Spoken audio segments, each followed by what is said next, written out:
Hello everyone, welcome Shweta লাইফস্টাইলের আরও একটি নতুন ভিডিওতে তোমাদের অনেক অনেক স্বাগত।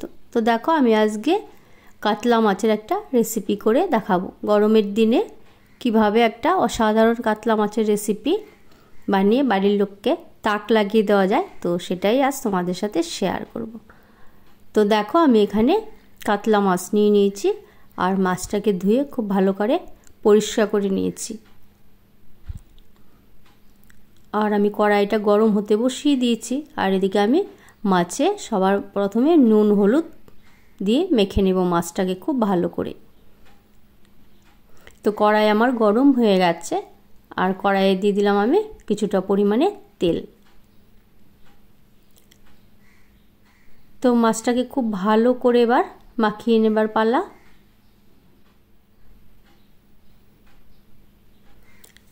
তো মাছটাকে আমি খুব সুন্দরভাবে নুন হলুদ মাখিয়ে এবার কিন্তু আমি একে একে মাছগুলোকে সব ভেজে নেব।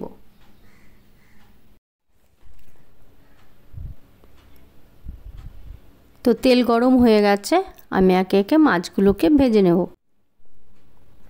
তো এই প্রচণ্ড গরমে দেখবেন আলু দিয়ে পটল দিয়ে এভাবে যদি কাতলা মাছের ঝোল করে বাড়ির লোককে খাওয়ানো হয় তো খুব খুশি হবে আর মুখের রুচিটাও কিন্তু একটু চেঞ্জ হবে।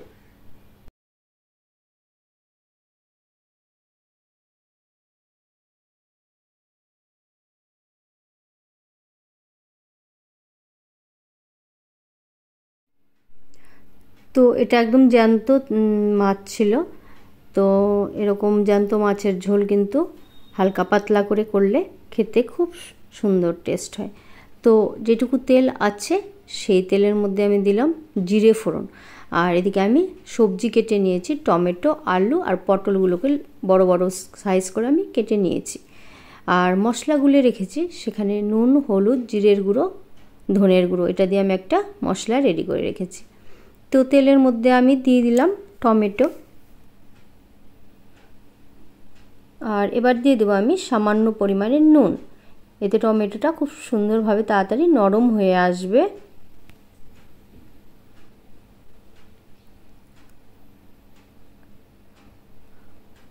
তো একটু আমি ঢাকা দিয়ে দিয়েছি যাতে খুব তাড়াতাড়ি টমেটোটা মেল্ট হয়ে যায়।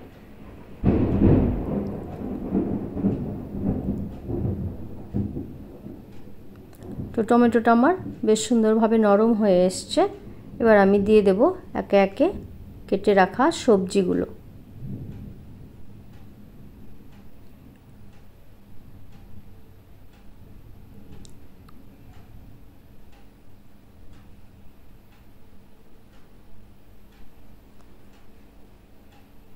তো সবজিগুলো দিয়ে এবার খুব ভালো করে ভেজে নিতে হবে।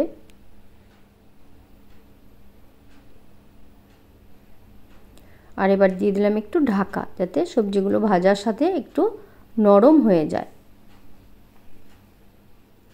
তো এবার দিয়ে দিলাম পরিমাণ মতো নুন দিয়ে এবার আমি আর একটু সময়ের জন্য এটাকে একটু ফ্রাই করে নেব। তো দেখুন এগুলো ভাজা হয়ে গেছে। আর এবার আমি দিয়ে দিলাম গুলিয়ে রাখা সেই মশলাগুলো। এবার মশলা দিয়ে খুব ভালো করে কষিয়ে নিতে হবে।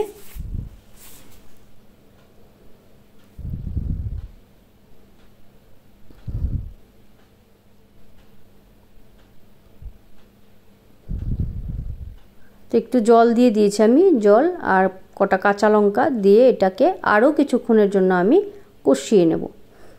তো সবজিগুলোকে যতই মশলার সাথে কষানো হবে ততটাই কিন্তু টেস্ট হবে খেতে। পরিমাণ মতো দিয়ে দিলাম একটু চিনি, এটা স্বাদটাকে ব্যালেন্স করবে।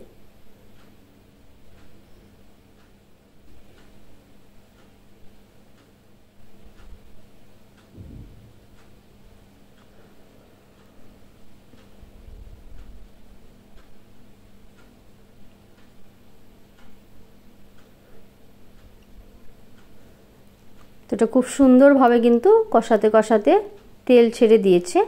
এবার আমি দিয়ে দিলাম গরম করে রাখা জল। তো আমি পরিমাণ মতো এখানে ঝোলের জন্য জল দিয়ে দিলাম। আবার এটাকে খুব সুন্দরভাবে কিন্তু কিছুক্ষণের জন্য রান্না করতে হবে। তো গরম জল দেওয়ার জন্য কিন্তু ঝোলের টেস্টটা খুব ভালো হবে আর ঝোল খেতেও খুব সুস্বাদু হবে। তো এবার ফুটে উঠেছে, গরম জল দেওয়ার সাথে সাথেই কিন্তু ফুটে ওঠে। তো সেই জন্যই আমি মাছটা দিয়ে দিলাম। মাছ দিয়ে খুব ভালো করে কিন্তু এটাকে কিছু সময়ের জন্য আমি রান্না করব। তো দেখুন কালারটা কিন্তু খুব সুন্দর এসেছে টমেটো দেওয়ার জন্য। আমি কিন্তু কোনো লঙ্কার গুঁড়ো ইউজ করি না, আপনারা চাইলে লঙ্কার গুঁড়ো দিতে পারেন। আমি কাঁচা লঙ্কাতেই সব রান্না করি। এটাকে একটু খুব ভালো করে নাড়িয়ে চাড়িয়ে দিলাম।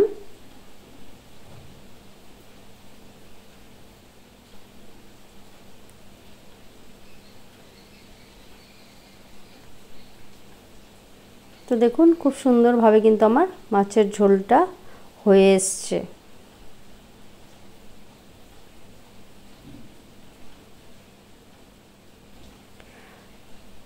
তো এইভাবে বাড়িতে ট্রাই করবেন আর অবশ্যই আমাকে জানাতে ভুলবেন না যে আলু দিয়ে পটল দিয়ে কাতলা মাছের এই রেসিপি আপনাদের কেমন লাগলো।